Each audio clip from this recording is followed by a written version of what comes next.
देखिए दोनों में जो है थ्रोम्बाई भी बन रही है, ब्लीडिंग भी मिल रही है, क्योंकि जो है वो क्लोटिंग फैक्टर्स वगैरह सब थ्रोम्बाई में यूटिलाइज होते हैं ना, इसलिए ब्लीडिंग होगी। माइक्रो एंजियोपैथिक हीमोलाइटिक एनीमिया दोनों में हो रही है, फीवर हो रहा है। Renal insufficiency haemolytic uraemic syndrome में ज़्यादा कॉमन है, ठीक है, क्योंकि इसमें एंडोथेलियम वगैरह डैमेज हो रहे हैं। तो इसका मेन रीज़न ये भी है कि थ्रोम्बाई बनेंगे एंडोथेलियम के डैमेज होने की वजह से, और वो थ्रोम्बाई किडनी की वेसल्स को जो है वो इन्वॉल्व करेंगे। इसके अलावा CNS की एब्नॉर्मलिटीज़ जो है वो TTP में कॉमन है। इसमें रीनल थी, इसमें CNS की वेसल्स में थ्रोम्बाई बन जाएंगे। अब लैब्स जब हम कराएंगे तो थ्रोम्बोसाइटोपिनिया हमें मिलेगी, जिसमें ब्लीडिंग टाइम बहुत ज़्यादा हो जाएगा, ठीक है, क्योंकि क्लोटिक फैक्टर्स वगैरह यूटिलाइज हो गए ना। और प्लेटलेट्स जो है वो हम कम मिलेंगे क्योंकि वो यूटिलाइज हो रहे हैं। इसके अलावा नॉर्मल PTT हमें नॉर्मल मिलेगी। कोगुलेशन कास्केट जो है ना वो एक्टिवेट नहीं होगा। अनीमिया मिलेगी शिस्टोसाइट्स के साथ, माइक्रो एंजियोपैथिक हीमोलाइटिक एनीमिया की वजह से शिस्टोसाइट्स बनेंगे, टूटेंगे ना RBC। और मेगा केरोसाइट्स हमें बोन मेरो बायोप्सी पे ज़्यादा मिलेंगी। वैसे तो ब्लड में थ्रोम्बोसाइटोपिनिया मिल रही है, लेकिन बोन मेरो में प्लेटलेट्स का रेट बढ़ जाएगा। ट्रीटमेंट हमने कैसे करना है, प्लाज्मा फेरेसिस करनी है और कॉर्टिकोस्टेरॉइड्स दे सकते हैं। ये पार्टिकुलरली TTP का ट्रीटमेंट है। अच्छा, तो ये इरफान मसूद में ये वाली सबसे पहले देख लेते हैं, idiopathic thrombotic thrombocytopenia, idiopathic thrombocytopenic purpura ITP, जिसको हम इम्यून थ्रोम्बोसाइटोपेनिक पर्प्यूरा भी कहते हैं। तो ये जो हमें लगा कि इसमें नहीं लिखी हुई, लेकिन यहाँ पे मेंशन है। इसमें क्या होता है कि IgG एंटीबॉडीज़ की वजह से होता है, ये हम पढ़ चुके हैं, जो कि हमारे ग्लाइकोप्रोटीन 2B3A रिसेप्टर्स के अगेंस्ट बनती है एंटीबॉडीज़, ठीक है, इन प्लेटलेट रिसेप्टर्स की। ये एक आइसोलेटेड थ्रोम्बोसाइटोपिनिया है। हेमाटोक्रिट हमें इसमें मिलेगा, हेमाटोक्रिट और जो WBC काउंट है ये हमें नॉर्मल मिलेंगे, बस थ्रोम्बोसाइटोपिनिया मिलेगा आइसोलेटेड, बाकी चीज़ें नॉर्मल ही रहेंगी। स्प्लीन इसमें जो है नॉर्मल साइज़ की होती है। इसमें प्राइमरी ITP और सेकेंडरी, प्राइमरी जो है वो उसके रिस्क फैक्टर नहीं पता हमें, absence of any risk factor में होगी, जबकि सेकेंडरी वाली जो है किसी भी डिजीज़ या किसी ड्रग एक्सपोजर के सेकेंडरीली होगी। लैब फाइंडिंग्स में हमें सीवियर में माइक्रोस्फेरोसाइट्स मिलेंगे, कूम्स टेस्ट पॉजिटिव आएगा यानी एंटीबॉडीज़ हैं, और APTT जो है नॉर्मल रहेंगे। ब्लीडिंग टाइम बढ़ जाएगा, ब्लीडिंग हो रही है क्योंकि इस फैक्टर्स जो है वो प्लेटलेट्स के कम होने की वजह से हो रही है। अब आप मॉर्फोलॉजी देखेंगे तो उसमें स्प्लीन जो है हमें नॉर्मल साइज़ की मिलती है इस थ्रोम्बोसाइटोपिनिया में। साइनोसाइड्स कंजेस्टेड होंगे और जो स्प्लीनिक फॉलिकल्स होंगे ना वो इनलार्ज होंगे। ये मैनिफेस्ट होते हैं कि इसमें हमें जर्मिनल सेंटर्स जो है वो प्रोमिनेंट मिलेंगे। बोन मेरो को जब हम देखेंगे तो उसमें मेगा कैरियोसाइट्स ज़्यादा मिलेंगे, क्योंकि वैसे तो ये प्लेटलेट के कम होने का डिसऑर्डर है ब्लड में, तो पीछे जो है फिर बोन मेरो में अब ज़्यादा प्रोडक्शन होगी। नाइदर स्प्लीन ना बोन मेरो जो है उनकी जो फाइंडिंग्स जो है ना स्पेसिफिक नहीं होती फॉर द ITP। अब डिफरेंस है एक्यूट और क्रोनिक ITP का। एक्यूट वाला ज़्यादातर थ्रोम्बोसाइटोपिनिया इसका मोस्ट कॉमन कॉज है, ये 2 to 6 ईयर्स एज के बच्चों में होता है। क्रोनिक ITP जो है वो थ्रोम्बोसाइटोपिनिया का मोस्ट कॉमन कॉज एडल्ट्स में है। इसमें कोई भी सेक्स डायलेक्शन नहीं है। ये ज़्यादातर जो है क्रोनिक वाला वुमेन में जो 20 to 40 ईयर्स की एज की होती है उनमें कॉमन है। ऑनसेट जो है एक्यूट वाला सडनली एब्रप्टली होता है, जैसे ही वायरल इन्फेक्शन हुआ उसके 1 या 3 हफ्ते के बाद। क्रोनिक वाला जो है इंसीडियसली होगा इन ऑनसेट का। ट्रीटमेंट जो है ये वाला स्टीरॉयड्स को अच्छा रिस्पॉन्ड करेगा, लेकिन ये क्रोनिक वाला रेजिस्टेंट होता है टू स्टीरॉयड्स। अब हम मैनेज कैसे करेंगे, अगर ब्लीडिंग नहीं हो रही ना पेशेंट्स को, तो इसका मतलब है कि उसका अभी प्लेटलेट काउंट 30,000 से ज़्यादा है, तो इसमें हम कोई भी ट्रीटमेंट नहीं देंगे। लेकिन अब पेशेंट को माइल्ड ब्लीडिंग हो रही है, तो इसका मतलब उसका प्लेटलेट काउंट 30,000 से कम हो गया है, तो हम उनको ग्लूकोकॉर्टिकॉइड्स दे सकते हैं। लेकिन सीवियर ब्लीडिंग हो रही है कि CNS या GI में हो सकती है ब्लीडिंग, तो उसमें हमें 10,000 से भी कम का काउंट मिलेगा प्लेटलेट्स का, तो अब हम इसको इंट्रावास्कुलर IgG दे सकते हैं, इम्यूनोग्लोबुलिन दे सकते हैं, या फिर हम एंटी रेसिस D जो होता है एंटी RH फैक्टर वो देंगे। अब जो रिकरेंट एपिसोड्स होती हैं स्टीरॉयड डिपेंडेंट जो है, उन स्टीरॉयड के बावजूद उनको हो रही है ब्लीडिंग, तो उनमें हम स्प्लीनेक्टोमी कर सकते हैं। स्प्लीनेक्टोमी जो है या स्टीरॉयड्स इफ़ेक्टिव नहीं होंगे अगर पेशेंट रिटोक्सीमाब दे रहे हैं उसको, सॉरी, अगर मतलब स्प्लीनेक्टोमी और स्टीरॉयड्स इफ़ेक्टिव नहीं है, स्प्लीन भी निकाल दी स्टीरॉयड्स भी दे दिए, तो अब हम उसको रिटोक्सीमाब जो एंटीबॉडी है वो देंगे। एजाथायोप्रीन दे सकते हैं, साइक्लोस्पोरिन या माइकोफिनोलेट, ठीक है। तो ये डिटेल में इसकी मैनेजमेंट हो गई। अगला है हमारे पास थ्रोम्बोटिक थ्रोम्बोसाइटोपेनिक परप्यूरा, जो हमने अभी पढ़ी micro angiopathy micro thrombotic micro angiopathy में हमने 2 पढ़े ना, DTP HUS। DTP देखें तो ये वास्कुलर ओक्लूसिव डिजीज़ है। सिस्टेमिक प्लेटलेट इसमें एग्रीगेट करेंगे। पैथोजेनिस इस तरह है कि हमने पढ़ा कि ADAM एडम TS13 एंजाइम जो है, जिसको हम वॉन विलीब्रेंट क्लीविंग मेटालोप्रोटीएज भी कहते हैं, इस एंजाइम की डेफिशिएंसी हो जाती है DTP में। तो ये असल में चाहिए होता है कि ये हाई मॉलिक्यूलर वेट मल्टीमर्स जो होते हैं वॉन विलीब्रेंट फैक्टर के, उसको ब्रेक करता है। तो अब इसकी डेफिशिएंसी हो जाएगी तो मल्टीमर्स बड़े बड़े से जो है वो एक्यूमुलेट कर जाएंगे वॉन विलीब्रेंट फैक्टर के हमारे प्लाज्मा में, और उसके नतीजे में प्लेटलेट की अडेन होगी, एग्रीगेशन और थ्रोम्बाई होंगे। लैब फाइंडिंग्स क्या हैं कि शिस्टोसाइट्स हमें मिलेंगे, क्योंकि माइक्रो एंजियोपैथिक हेमोलाइटिक एनीमिया हुई है तो RBC टूटे हुए मिलेंगे शिस्टोसाइट्स। कूम टेस्ट नेगेटिव आएगा क्योंकि एंटीबॉडी तो नहीं है। PT APTT नॉर्मल रहेगा, लेकिन ब्लीडिंग टाइम इसमें भी प्रोलॉन्ग होगा कि प्लेटलेट्स जो हैं वो यूटिलाइज हो गए हैं और कम हो गए हैं, थ्रोम्बाई बन गए हैं, तो उसके नतीजे में पीछे क्लोटिंग फैक्टर्स यूटिलाइज होंगे और ब्लीडिंग होगी। अब कुछ क्लिनिकल फीचर्स हैं। हमने कहा कि TTP जो पेंटेड के साथ आता है, यानी 5 फीचर कॉमन है। एक thrombocytopenia, micro angiopathic haemolytic anaemia होगी, रीनल फेलियर, फीवर और CNS डेफिसिट्स। ये पेंटेड बहुत ही इंपॉर्टेंट है, इसको याद करना है आपने। माइक्रो एंजियोपैथिक हेमोलाइटिक अनीमिया में होगी तो नॉर्मोसाइटिक अनीमिया, लेकिन लैक्टेट डिहाइड्रोजनेज लेवल बढ़ा हुआ होगा। इनडायरेक्ट बिलीरुबिन भी इंक्रीज होगी, और शिस्टोसाइट्स अगर हमें मिलेंगे तो ये भी साइन है माइक्रो एंजियोपैथिक हेमोलाइटिक अनीमिया का। अब हमने इसको कैसे मैनेज करना है, हम पेशेंट को जो है अर्जेंट प्लाज्मा एक्सचेंज देंगे, जिसको कहते हैं हम प्लाज्मा फेरेसिस। दूसरा ग्लूकोकॉर्टिकॉइड्स दे सकते हैं। इसके अलावा फ्रेश फ्रोज़न प्लाज्मा, यानी अगर डिले आ जाता है प्लाज्मा एक्सचेंज करने में तो हम फ्रेश फ्रोज़न प्लाज्मा भी दे सकते हैं। एंड लास्ट, प्लेटलेट ट्रांसफ्यूजन जो है वो याद रखिएगा, इसमें कॉन्ट्रा इंडिकेटेड होती है। बेशक प्लेटलेट कम हुए लेकिन हम प्लेटलेट्स नहीं देंगे, वरना जो है थ्रोम्बोसिस जो है माइक्रोवास्कुलर थ्रोम्बोसिस वो बढ़ जाएगी। अगला है हेमोलाइटिक यूरेमिक सिंड्रोम HUS। ये भी वास्कुलर ओक्लूसिव डिजीज़ है विथ इंट्रा रीनल एग्रीगेशन। वहाँ पे था सिस्टेमिक प्लेटलेट एग्रीगेशन, ये इंट्रा रीनल एग्रीगेशन हो रही है प्लेटलेट्स की। तो इसकी पैथोजेनेसिस इस तरह है कि इसका मीडिएटर होता है शीगा लाइक टॉक्सिन, जो कि O157H7 होता है ना, इकोलाई का स्ट्रेन शीगा लाइक टॉक्सिन, जिसको वेराटॉक्सिन भी कहते हैं। ठीक है, ये एक सीरोटाइप है इंटेरोहेमोरेजिक इकोलाई का। शीगा टॉक्सिन असल में बाइंड करेगा और एक्टिवेट कर देगा हमारे रीनल एंडोथेलियल सेल्स को, और प्लेटलेट्स जाके वहाँ पे एग्रीगेट करेंगे और इंट्रा रीनल थ्रोम्बाई बन जाएगा। लैब्स में हमें शिस्टोसाइट्स मिलेंगे, कूम्स टेस्ट नेगेटिव आएगा, PT APTT नॉर्मल है, bleeding time prolong, same picture है। फीचर्स ये हैं कि इसमें अब ट्रायड है, वो पेंटेड था, ये ट्रायड क्या होगा, पेशेंट थ्रोम्बोसाइटोपिनिया के साथ आएगा, रीनल फेलियर होगा ही होगा, और माइक्रो एंजियोपैथिक हेमोलाइटिक अनीमिया मिलेगी। तो इसमें हमें नॉर्मोसाइटिक अनीमिया होगी, वही LDH भी बढ़ा हुआ होगा, इनडायरेक्ट बिलीरुबिन भी इंक्रीज़ होगा, MHA के भी साइंस मिलेंगे। वो साइन क्या है कि शिस्टोसाइट्स मिलेंगे हमें, इसका मतलब है माइक्रो एंजियोपैथिक हेमोलाइटिक अनीमिया है। ये ज़्यादातर डिसऑर्डर HUS बच्चों को अफेक्ट करता है, ये भी याद रखना है आपने। और ये प्रोड्रोम ऑफ ब्लडी डायरिया के साथ एसोसिएटेड होता है, जो कि कोलाई की वजह से हो रहा है। ठीक है, ये भी हमें HUS में मिलेगा। अब इसको मैनेज कैसे करना है, एक तो वही प्लाज्मा फेरेसिस करेंगे, अर्जेंट प्लाज्मा एक्सचेंज। ठीक है, प्लाज्मा ही एक्सचेंज कर देंगे क्योंकि बहुत ही ज़्यादा ऑक्लूजन होगी वरना। ग्लूकोकॉर्टिकॉइड्स दे सकते हैं सेम, फ्रेश फ्रोजन प्लाज्मा भी दे सकते हैं अगर प्लाज्मा एक्सचेंज डिले किया है। प्लेटलेट की ट्रांसफ्यूजन इसमें भी कॉन्ट्रा इंडिकेटेड क्योंकि थ्रोम्बोसिस का रिस्क बढ़ जाएगा। और लास्ट में एंटीबायोटिक्स भी याद रखिएगा, हम इसमें नहीं देंगे, वो भी कॉन्ट्रा इंडिकेटेड है। ठीक है, दैट्स इट। नेक्स्ट अब हम करेंगे कोएगुलेशन डिसऑर्डर्स। कोएगुलेशन डिसऑर्डर्स जो है ना वो रिजल्ट करते हैं या तो कंजेनाइटल होंगे या एक्वायर्ड होंगे क्लोटिंग फैक्टर्स की डेफिशिएंसीज। एक्वायर्ड वाली जो होती है वो कॉमन है और ये ज़्यादातर सेवरल फैक्टर्स को साथ ही इन्वॉल्व कर रही होती हैं।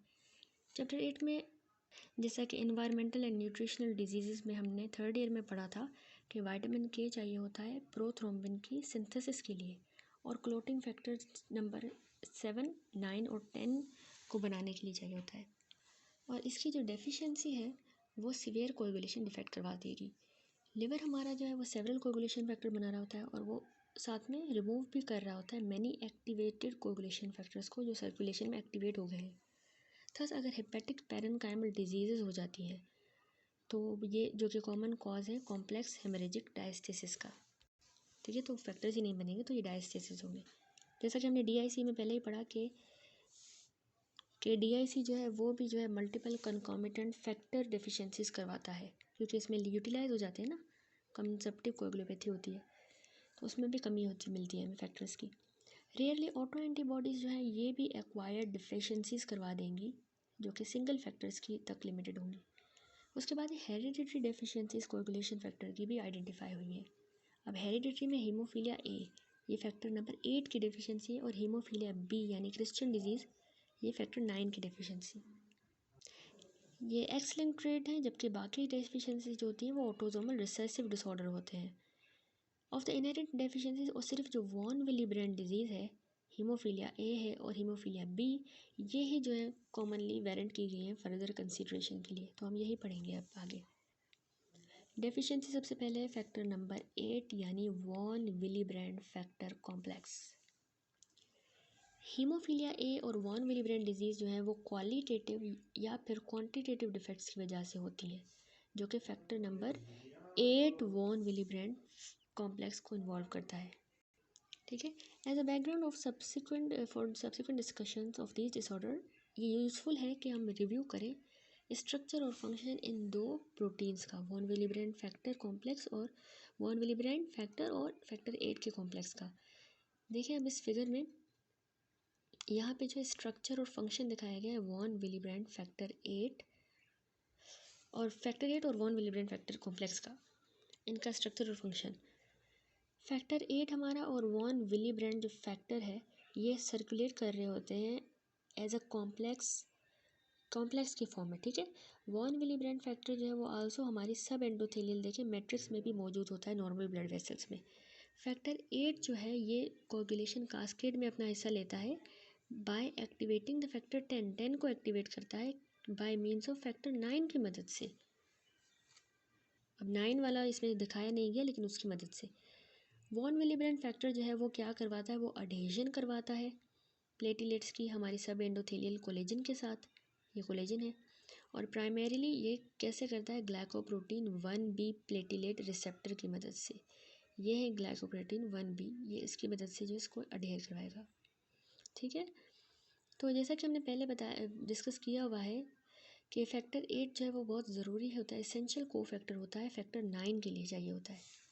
कौन सा फैक्टर 8 नहीं सॉरी फैक्टर, हाँ फैक्टर 8, ये वाला फैक्टर 8 जो है फिगर में भी देखें ये एसेंशियल को फैक्टर होता है फैक्टर 9 के लिए, जो कि एक्टिवेट करेगा फैक्टर नंबर इस 10 को इंट्रिंसिक कोएगुलेशन पाथवे में।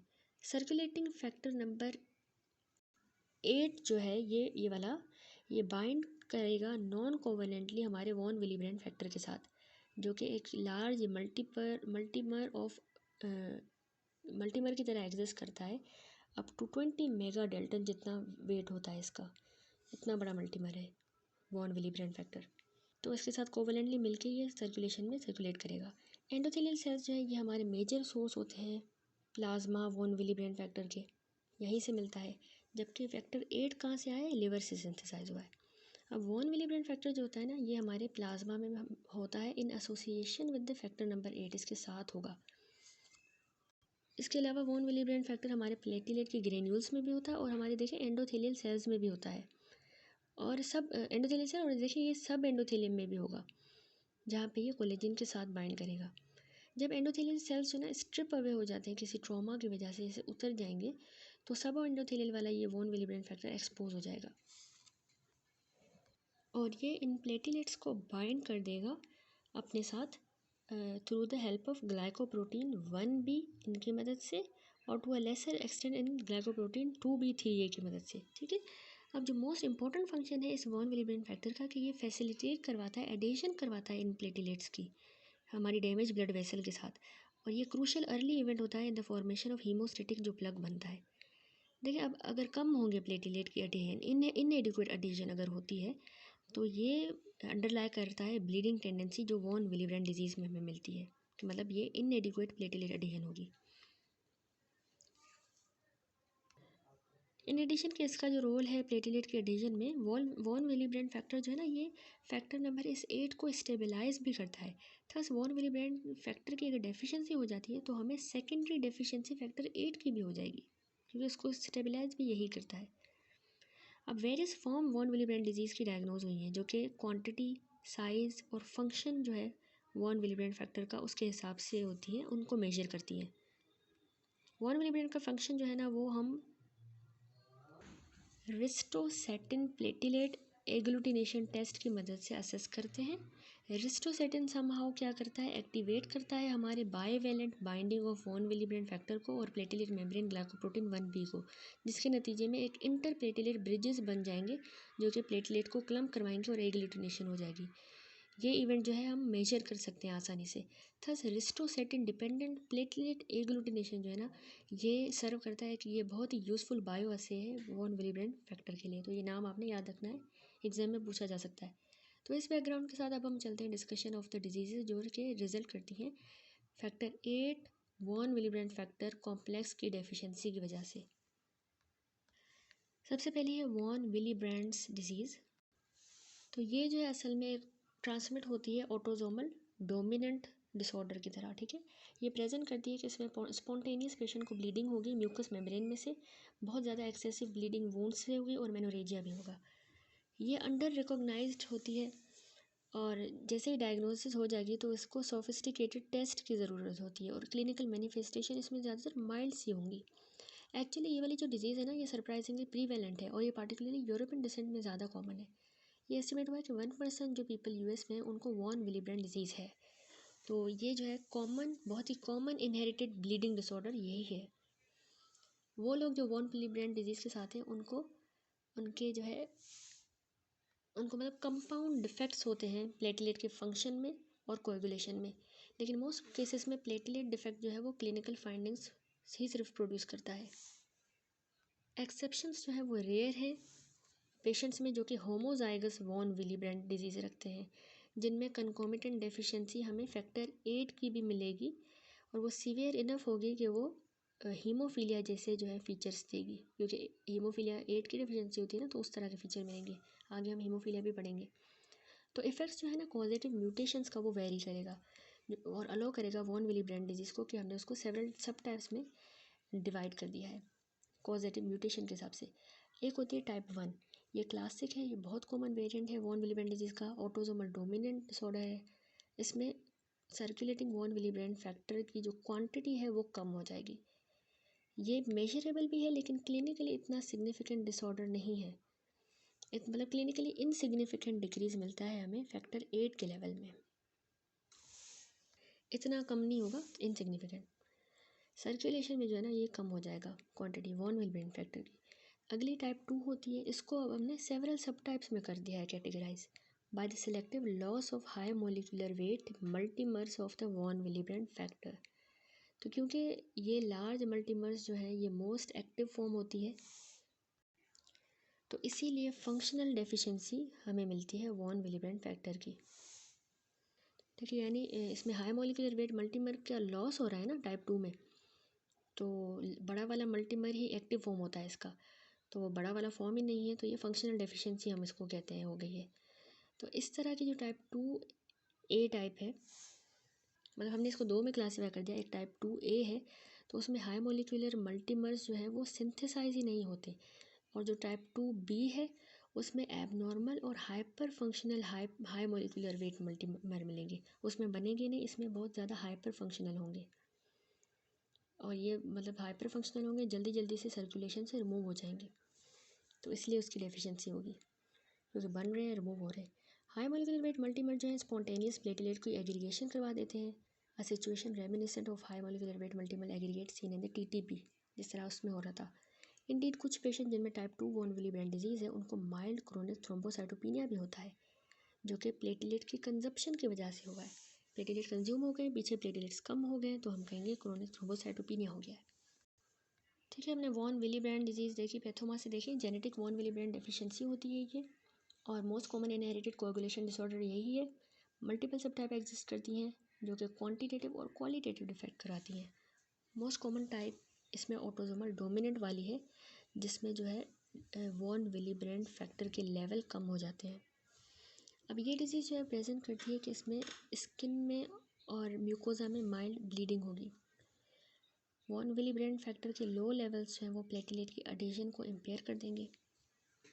लैब फाइंडिंग्स में ब्लीडिंग टाइम बढ़ेगा, पीटीटी जो है वो भी बढ़ेगा, लेकिन पीटी नॉर्मल रहेगा। ठीक है, यानी पार्शियल थ्रोम्बोप्लास्टिन टाइम जो है वो नॉर्मल रहेगा, सिर्फ पीटीटी बढ़ेगा और ब्लीडिंग टाइम बढ़ेगा। ये हमें लैब्स मिलेंगी। इसके अलावा फैक्टर नंबर 8 की जो हाफ लाइफ है वो कम हो जाएगी, क्योंकि वॉन विलिब्रेंड फैक्टर हमारा नॉर्मली फैक्टर 8 को स्टेबलाइज करके रखता है। तीसरा ये कि रिस्टोसेटिन टेस्ट हमें एबनॉर्मल मिलेगा। रिस्टोसेटिन टेस्ट में रिस्टोसेटिन जो है वो प्लेटलेट की एग्रीगेशन करवाता है कि वो मतलब वॉन विलिब्रेंड फैक्टर को प्लेटलेट के ग्लाइकोप्रोटीन 1b के साथ बाइंड करवाता है। तो अगर वॉन विलिब्रेंड फैक्टर ही नहीं होगा तो वो प्लेटलेट के वॉन ग्लाइकोप्रोटीन 1b के साथ बाइंड ही नहीं करेगा, तो इम्पेयर्ड एग्रीगेशन होगी और टेस्ट एबनॉर्मल आएगा। ठीक है, ट्रीटमेंट हमने इसको डेस्मोप्रेसिन देना होगा, जो कि एडीएच का एनालॉग है। ये ट्रीटमेंट याद रखिएगा, बहुत इंपॉर्टेंट है। ये क्या करेगा, वॉन विलिब्रेंड फैक्टर को बढ़ाएगा, इसका रिलीज़ को बढ़ाएगा from the Weibel Palade bodies of the endothelial cells, उनमें से रिलीज़ करवाएगा। ठीक है, तो प्रेजेंटेशन भी हमने पढ़ ली कि बस म्यूकोजा से और स्किन से ब्लीडिंग होगी कि लो वॉन विलिब्रेंड फैक्टर जो है एडिशन को इम्पेयर कर रहा है। इसके अलावा क्वालिटेटिव और क्वांटिटेटिव डिफेक्ट्स जो है मल्टीपल टाइप्स इसकी एग्जिस्ट करती हैं। मोस्ट कॉमन जो ऑटोसोमल डोमिनेंट है, जिसमें वॉन विलिब्रेंड फैक्टर के कम होते हैं, लेवल कम हो जाता है। और ये वॉन विलिब्रेंड डिजीज़ जो है ये एक बहुत ही कॉमन इनहेरिटेड कोएगुलेशन डिसऑर्डर है। इरफान मसूद में लिखा है कोएगुलेशन डिसऑर्डर्स में वॉन विलिब्रेंड डिजीज़ जो है वो एक ऑटोसोमल डोमिनेंट डिसऑर्डर है, बहुत कॉमन इनहेरिटेड डिसऑर्डर है ब्लीडिंग का। ये डिजीज़ जो है वो फॉलोइंग फंक्शंस जो है, इस वॉन विलिब्रेंड फैक्टर जो है नॉर्मली कौन से फंक्शन परफॉर्म करता है, प्लेटलेट को एक्सपोज एंडोथेलियम के पास ले आता है, प्लेटलेट्स को आपस में बाइंड करवाता है और फैक्टर 8 को जो है उसके साथ बाइंड करता है और उसको डिस्ट्रॉय होने से बचाता है सर्कुलेशन में।